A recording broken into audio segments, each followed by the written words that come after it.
We are mother effing back, my king and my queen right here, Mr. Shelter. Yo. J. Show. What? Cherie. Talk dirty. Talk J. dirty. Cherie, the real ghetto poet. Stop playing with me. But I like how you embrace yourself though. Like it's so organic, and we was speaking a lot. Like that last run was crazy because it just was substance of what's going on, and I want to keep going. That's fine. Yeah. You know what I'm saying? But first, people got some shit they want to talk about. So I don't know. I think you said you want to tell me about something. Yo. You know what I'm saying? So I think we went recently. Yo, I had an experience. So I went down to DC for the new Million Man March. Yo, that's crazy. What day was it? Please inform me. It was a Friday, and it was the 27th. No, 28th. August 27th? August 28th. I apologize. Because I thought that 28th was a Saturday. So when it turned out to be on Friday, it fucked me up a little bit. Nah, but it's crazy though because I thought that specific, event, the boycott, the march, was gonna be second week or first week of August, of Black August. But I'm kind of really angry with myself, bro, because I recently came from Charlotte and I met some good guy. Oh, word. Feel me? I met the guy and he was telling me about the march, and I'm like, yo, DC not that far from where I'm at. It's really quick. It's really convenient for me to get out there. And since everything been going on, I did 12 marches straight. And tell me about that experience, bro. I need that. That's grateful. Yeah, first of all, I mean, gotta acknowledge the 12 marches in a row because that's heavy. You know what I'm saying? Because I went to 2 in a row and I said, yo, I'm tired. I'm tired. I'm tired. I was like, yo, I'm tired. I don't know about you, but I was in Brooklyn, bro. I can say this, but all the 12 protests, I seen everybody's house in Brooklyn, bro. I done went every block in Brooklyn. Let's not say block, that's OD. Yeah. But I guarantee you, in all 12 now, I went to every neighborhood, bro. I went to the Star, Crown Heights, Flatbush, downtown, Williamsburg, and did this shit all over again. Because, yo, that shit is tiring, bro. And listen, I'm a man. Me and my girlfriend, we had a little video of I'll talk about like skin regiment and just being a black man. We don't really get that praise. We don't really, really show the vibe. It being important. You know what I'm saying? Back to the whole shit. Like my feet was hurting, bro. Like the whole shit. My feet was fucked up. My feet was wild. So shout outs to Divine Action. Shout outs to like all the fraternities and sororities out there. Shout outs to just every single individual. And I just want to just highlight just the fact that they came out. We had a Black March.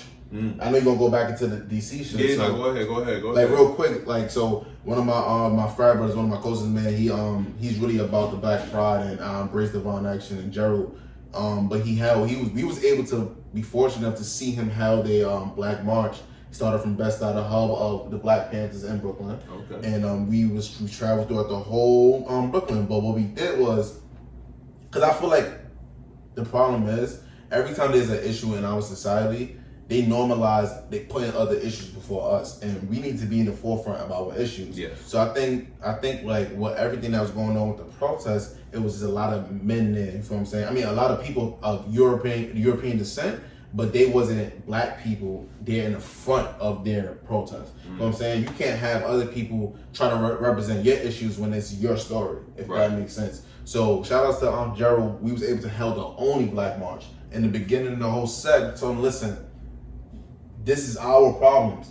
All simplified. This is our problems. Let us be in the front of it. You know what I'm saying? I'm not saying go home, but don't be in the front of it. And I don't know if I seen a clip when Denzel Washington played Malcolm X, and a white reporter was like, if you are a part of if I'm a white person, I'm a part of the black community, how can I help? You can't.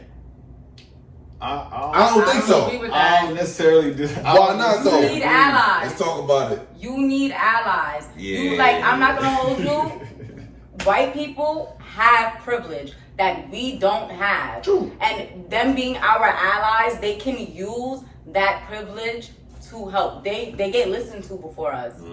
You feel me? And if they're genuinely helping us, if they're genuinely helping us, why not take it? Well, what help do you need from them though? A lot. More than you think. No, yeah. I want to know. All right. So first, for me, at least from what I see in the world, we already took a couple steps behind. So if we can have a couple homies on the other side taking a couple steps away, why not? What do you mean by that though? Elaborate. All right, so like you was talking about the marches. Facts. And I kind of had, when I went to my second march, I've been to a few more than two, but like when I went to my second march, it was led by a black woman, a very young black woman, and I appreciated her. And yeah, word. And the rest of the march was pretty much between, you know, European descent, Hispanic. It was just a mix of non-black Americans, African Americans, whatever you want to call it. Our diaspora, you feel me? Yeah. And I felt some type of way, and I looked to my man's, shout out Klaus. You know, check his music, K1. Shout out to all that. We need all that. Like, yours too. Yeah, get right back into it. Yo, don't worry. Shit is dropping. I'm gonna be on, yo. If y'all have me, I'm gonna be on another one. Oh, you are still Sharpn still. Feel me? We make each other better. Feel me? Every time when I met you, bro, like this is real. Like, this is organic. Before we go back into it, like I kind of got my motto and my platform, like essential motto from this guy right here. We met at an MLK event. He said something about just the embracement and worshiping of the elite and like having it meet mediocrity and like why the average person can be excellent. And I just took that and made, you know, a platform where black excellence meet black mediocrity. So shout out to my boy Shelter. Shout out to Shell. It's still Sharpn still for me. That's love for me because you showed me something I always embraced. And like just going back to it, like it's crazy, bro. So when you have these people leading your march that don't look like you gonna feel some type of way. But like I said, shout out to my man Klaus. He said to me right when I looked at him, before I even wanted to even ask the question, I looked at him and he knew what I was thinking. He was just like, yo, you know this is good, right? Like them being here, but that means they're doing more than just watching. Mm-hmm. So if you it was in a predominantly white Hispanic neighborhood demographic, yeah. The demographic change. So when you see a march for Black Lives Matter and it's all you know, it's all white or it don't look like us, you can't get upset. You gotta just pay attention and say, all right, well, why? Why is it like this? And if it makes sense, then you can let it go and you be like, yo, this is adding, this is helping the cause. But if it don't make sense, that's when you can question and you can be like, yo, all right, I see a problem with this and you can address it. Got it. I feel like you either with me or you against me. That's a fact. And that's what it boils down to. So like, when I feel like we said, we don't get listened to as much as we should. So if there's people who look like the opposite team actually on our side, they gonna listen to them before they listen to us. So like if you're genuinely there to help, like I said, you either with me or you against me. If you genuinely there to help and you're really for the cause and you not just in your house and like blatantly being racist, because at this point, if you're racist, you're choosing to be. Yeah. There's no reason there's this much knowledge. No, on some shit. There's no reason there's this much knowledge. All this bullshit. That's what I'm saying. Like you can't be hearing all these podcasts. You can't be seeing everything on the news. You can't be being told by your own family and friends still sit here and have that opinion. You feel me? That's what I'm saying. Like at this point, like I understand everyone lives in a different bubble, but sometimes that bubble gotta pop. And a lot of people bubbles been popping, they built their bubble right the fuck back up. So like at this point, if you're racist, like you're choosing to be. So if you're, I love that though. But at the same time, you are choosing to be. But a lot of white households, a lot of European households, a lot of Neanderthal households, and part of it disrespect, which is fact. It is what it is. It is what it is. Because y'all done did it to me, we're gonna do it back. But in regards to those households, they taught at home. So what do you tell the lady, the clip that you've seen on the socials where it's a white mother and her son and her daughter was wearing Confederate flags to swimming? Like they are having a KKK parade in front of us. I done been in Virginia and Kentucky and lost on everything. This is transparent. I didn't even tell my best friend this. I was in Kentucky one time, lost. with me and my family driving around, and I swear to God, one of the scariest times of my life, and I'm happy I'm here today to talk to y'all, you know what I'm saying? That's real shit. But all them flags I seen driving is night, 11 p.m., 12 a.m. You know what I'm saying? I'm going to a hotel and people looking at me weird in Kentucky, the hub, the mother pearl of the Confederacy. You know what I'm saying? So how do you feel about that? Like, I feel like you know which battles to fight and you know which ones to drive past. You feel me? Hey, we got when it goes down to it, yo, I'm lying, like that's one of those, like, I'm not gonna lie, if I drive something past that, I'm gonna be in my car like, damn, but let's get out of here, like, you feel me? But like, if you're the type though, cause like, although that's the case, I'm also willing to die over my brothers and sisters.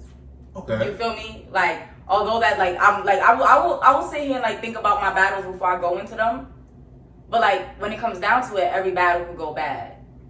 Yeah. You feel me? I think any battle, any conflict, you got to walk into it with respect and understanding, because if you don't respect them, you're not gonna take them serious, and they going something gonna go down. You're not gonna be prepared for.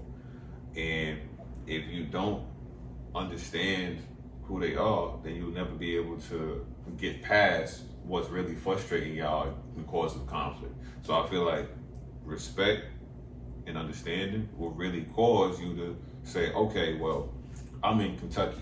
You know what I'm saying? For me, it was I'm out in Long Island. You know what I'm saying? I'm out east. Shout out to Valley Stream or East. Yo, nah, it was deep. It was Oyster Bay. That shit. Yo, had a nigga pull a rifle on me. You got pulled over? Nah, it was a resident. Do you want to speak about it? Is it too much? Nah, whatever you want to do. Nah, I speak on it. So I mean, it's just the world we live in. You know, I was holding my man's down. He was DJing an event. I was being the equipment manager for a little bit. And on my way there, because I had to drive separately, I was coming from something else. On the way there, the GPS takes me to a certain house. I don't see no cars. I don't see no, I don't see nothing. No music, no events, no lights, nothing. So as I'm calling people, I'm texting people, you know what I'm saying, somebody knock on my window. So I said, all right, cool. Like, wind down the window, get off my property. It's like, what? Yo, sir, I'm just looking for a party. Is there any chance you heard any music? I said, get off my property. As he said it the second time, I'm looking up, and on his shoulder, I see a rifle. And I'm just like, what the fuck? And long story short, I said, all right, cool. I'm gone. Wound up the window and dipped. And from then on, I was just like, yo, I never want to go into those areas. Yeah, like there's just no point of me being out there if that's how people feel about my presence. Because I know for a fact, if I was little Miss Debbie sitting, you know what I'm saying, blonde hair, blue eyed, I'd be there. She'd be like, oh, how can I help you? You need some help? You look lost. You know what I'm saying? And it goes down to what you said earlier, real quick, not to cut you off. Go ahead. It's just the foundation of love. If race or not, black, white, orange, blue, green, tequila. You know what I'm saying? Like, if we loved each other, you feel what I'm saying? If we loved each other, it don't matter what race, it wouldn't matter. You know what I'm saying? But how are we gonna love each other when we were conditioned to hate ourselves? And that's what's been impressed to us. Let's talk about it. So now we was on the subject of. So I just want to say this real quick. We can go back to that, but just the protests and people of European descent being in the forefront sometimes, and the integration crowds, just the black and white all together. I just feel like with people of African descent, we need to learn how to self-segregate. For example, I live in Brooklyn, Crown Heights, the Jewish people in Kingston. You know what I'm saying? We all know them. But us, we need to learn how to just get back that. You feel what I'm saying? And get back to self-segregating, because the Jewish do it. You feel me? All these religions do it. Why can't we self-segregate and put out what's crazy? I spoke to I'm in a fraternity. Shout out to my 88, one of my mentors, and I spoke to him about what's the solution? simple person, and he got something from somebody else. I don't know who he is. Shout out to him, but he said one of the solutions is self-segregating. Imagine if all black people went to one state. It would be insane. We would own so much power. This country wouldn't know what to do with us. I've been thinking about that for such a long time, and I've had arguments with people because people always want to tell me that if we stay in these communities where these systems are being enacted, that we can break the systems and then change them. But anybody ever heard about a habit? It's harder to break a habit that's been started than to start a new one. Even before you was here. Exactly. So if people are telling me that I need to stay and break the system as opposed to going somewhere else and just starting a new one, if I can start from scratch, why ain't we doing that? That's one of my goals. I wanna gentrify a neighborhood. Like I say that all the time. You know how rich you gotta be a black person to gentrify. Whatever the black version of that. Whatever the black version. She's gonna do it. Yo, that's what I want. Like I'm trying to go into somebody's neighborhood, put some corner stores on the block, like and like you feel me, all that. Like that's my trading schools. Like that's shout out to One United Bank too. You know, we need to get back to this is another topic. We're gonna go bounce around, but this black everything. Support y'all black owned businesses, even the fact that they are not punctual, even the fact they're not organized, and that's another problem we gotta deal with. But still, gotta give them time. Niggas starting out. Everything is trial and error. Like having a new business is trial and error. These businesses, Gucci, all they've been around for years. It's just like everything is taken away from us. So why not support us? Stop competing with each other. You feel what I'm saying? Like embrace each other. You know, highlight each other, love each other, which we lost. So how do you feel about that? I'm not gonna hold you. This might be a little controversial, but I'm not gonna support you just for the simple fact that you're black. I'm not gonna lie. Like, but what is it though? Is it because you just like the person? No, like with the R. Kelly situation, I'm not gonna lie. Like, being a black woman, being like, I can't rock with that. Okay. And like one thing is like I do know how to separate the art from the artist.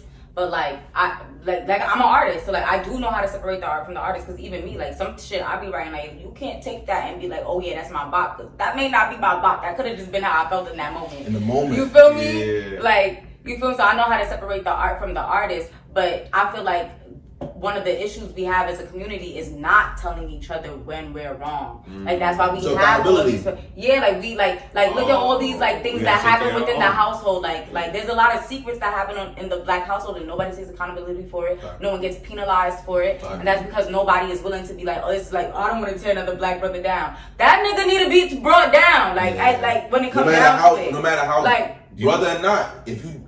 And what I'm learning too is just to separate. I'm gonna let you go, King, but it's real quick. Just separating the art from the artist. I mean, like what he did, you know, or separating this decision making from a person. Because there's a lot of bad people, but a lot of people are not bad. They just make bad decisions. You know what I'm saying? Understood. Race is not bad. Race, like whatever it is, social injustice, whatever it is, people just make bad decisions. But I just feel like I support you for not supporting him just because you don't want to.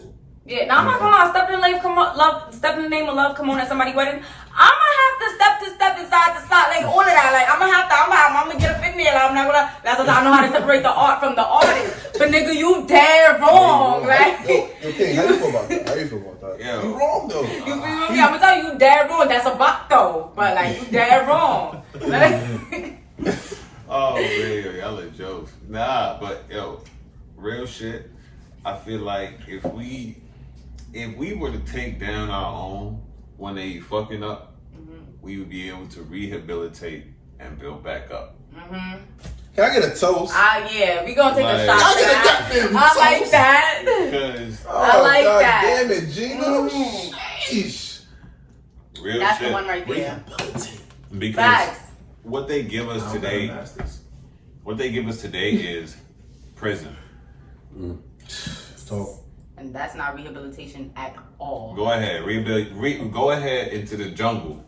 Not even the jungle, because the city is the jungle. Yeah, like we don't know what that is. Go into this unexplored. Nobody talks about. Nobody really knows or shares how it really is on the inside. Go here, become this person who you don't even know anymore. That's mean right there. That's what it is, though. And then come out and try to acclimate to the world that you used to know, but now it's different because it's a different time. Then you're not really learning much, so you're not even as yourself evolving to even be ready for it when you come out. All you think about is survival, and now you're thrown into a world where you have to do nothing but survive because you don't know shit. And not just go around the topic, but I think that's what racism is. Sorry, this to offend anybody, but I don't think what we going through is racism. I think it's a survival warfare. Like that's just another topic. I don't want to get too real, but like I feel like it's a survival warfare, bro. Yeah, if you want to go there, we can go there. I'm going off energy. Because I'm saying, I feel like it's my boy. I feel like there's more than one problem within America, and racism is not the only problem. There's a classism problem, and it's like people feel like because you're white, you can't be broke. It's a lot, yo. Like, you feel me? Like there's like we talk about the hood, and when we think about the hood, it's all right. It's predominantly black, but there's trailer parks, and it's a bunch of white people. Yeah, I've seen you feel me? Now, like, so we like we're thinking about us, and like it's just us. Like we're at the bottom of the barrel, period. And that's because because we're black, we came from slavery. Our jobs came on the field, became like field work, then factory work. So like we already down as far as classism. We at the bottom. Yeah. Like we forget about these white people, and that's why I say we need these allies. Because when white people be like, nah, the hood need this. We need better school systems. We need this, that, and the third. They're not gonna have no choice but to do it into the black neighborhood, because it's all the same class. How many times we looked for their help though? Look at you can't progress. Stop searching. It's progress. Look, at a point in time, there was no white people at these marches. Remember, there was 2020 wasn't the first time there were these marches. No. And now there's like we was just talking about, it was mad white people. There was a point in time there was no white people at these marches, and if they were there to fight. Yo, real shit that I'm and I don't mean to disrespect nobody. But you gonna say Bernie Sanders? Nah. Yeah, that's funny. Yeah. No. Nah, but for real, you funny. It's love, King. It's love. That's it. In my opinion, and I don't want to ruffle feathers, but like that's the tired attitude. You know what I'm saying? Being able to say and look and be like, yo, we don't need them. It's just like, nah, like. What's the goal? If you don't know the goal, what you really fighting for? Are we trying to jump together? Are we segregated? What are we doing? I just want to say something real quick. Why the cops that killed Breonna Taylor still alive? Why arrest them niggas? Why they not? Hold on, because I'm about to get mad in a second. Let's talk dirty. Arrest the cops that killed Breonna Taylor. Yo, that could have been my sister, my mother. That could have been you. That could have been anybody. This is why I needed to be part of the People just come in your crib and to kill you for nothing. Are you serious? Why they not arrested, bro? Like, this shit is sad, and we need to speak about it. Shout out to Tamika Mallory. Shout out to My Son. Shout out to Until Freedom. Shout out to all these Divine Action. Shout out to Sonny Stuyvesant. Like, shout out to all these creations. Shout out to your brand, you feel me? Like, that's trying to put us in progress because it's fucked up. The thing about Breonna Taylor that gets me mad the most is because they tell us comply. Put your hands up. Let me say something my best friend said. She was sleeping, Let me say something my best friend said. It's crazy that as black people, we just only looking for just justice instead of just being angry. It's only just equality that we want. If we acted the way they make us out to seem, talk dirty, shit would be fucking lit. And if we acted like the animals they make us out to be, the animals that they so claim to be scared of, because they only scared of our skin. If we were really these animals that they make us out to be, shit would really be lit. Because I'm not gonna lie, we need to start shooting back and be them animals. And fuck everybody that wrote the Constitution. Fuck Alexander Hampton. Fuck Thomas Jefferson. I don't care. Because at the end of the day, when y'all build this Constitution, this amendments, all these things that you created, only thing that you created was for us to hate each other. Before we get out of here, I do want to say I appreciate the power of gratitude. Y'all my kings, y'all my queens, y'all my brothers and sisters. And, Shell, he got a different place in my heart, especially with Still Sharpn Still. So I just want to give him this shirt show him that I appreciate his love, Appreciate it. But nah, before we get out of here, we got like a couple seconds and stuff, so I do want y'all to talk real quick. You can talk real quick with March. Talk about your socials and likewise with you, because your poem was... I'm gonna make it quick because I want to hear that. All right.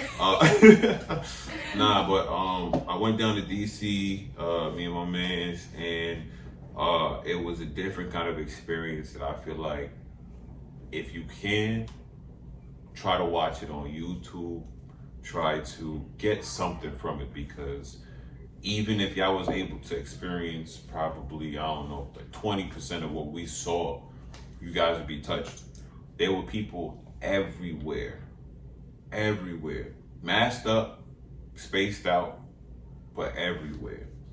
It was crazy. We heard speeches. Sharpn was there. He was the keynote speaker. We heard Jacob Blake. Cool. His pops was there. His family was there speaking. A whole bunch of... Word? Yeah. Oh, yeah, his family was there. A whole bunch of other families was there speaking. And not only that, there was a whole bunch of different organizations, but, because of time, there was... It was so many, bro. Just go ahead, try to watch something, but I'm gonna pass it over because... Nah, shout them out. You got a couple seconds. Shout out what you said one more time, and then go right to the J. Yo, be on the lookout. Hypercane Group, LLC, Shelter. Be on the lookout. He about to be on the scene. I got a poem to end this off. Not really. I'm the daughter of a black man, and his life matters. He got him a black son and 3 daughters. What are we gonna do if his life is taken too soon by a man in blue that looked at him in his suit and still called him a goon? What the fuck are we gonna do if his life is taken too soon? I'm the sister of a black man, and his dreams shouldn't be shattered. He got a whole life ahead of him, but his life doesn't matter. Hasn't met the right woman yet. Hasn't bought my mother her dream crib. Hasn't had a kid of his own, and we don't know if he ever will, because there might be a bullet waiting to go through his dome, shot by a white man afraid of his melanin and not the weapon he does not own. I'm afraid. Because I'm the friend of a black man who drives nice cars so the cops keep harassing him. A nigga from the slums with a couple funds, so he gotta be a thug selling drugs when he just comes from a good family that raised him with love. I don't get it. Is it that my black kings are doing better than your sons? Is it that my black kings are loved even when they're fucking up? Is it because they have a natural strength that you cannot possess? Is it because the sun hates you while it loves them? Tell me. Somebody gotta tell me why. Because one day I'll have me a black son, and over him a pig gonna die, and that's word to my mother.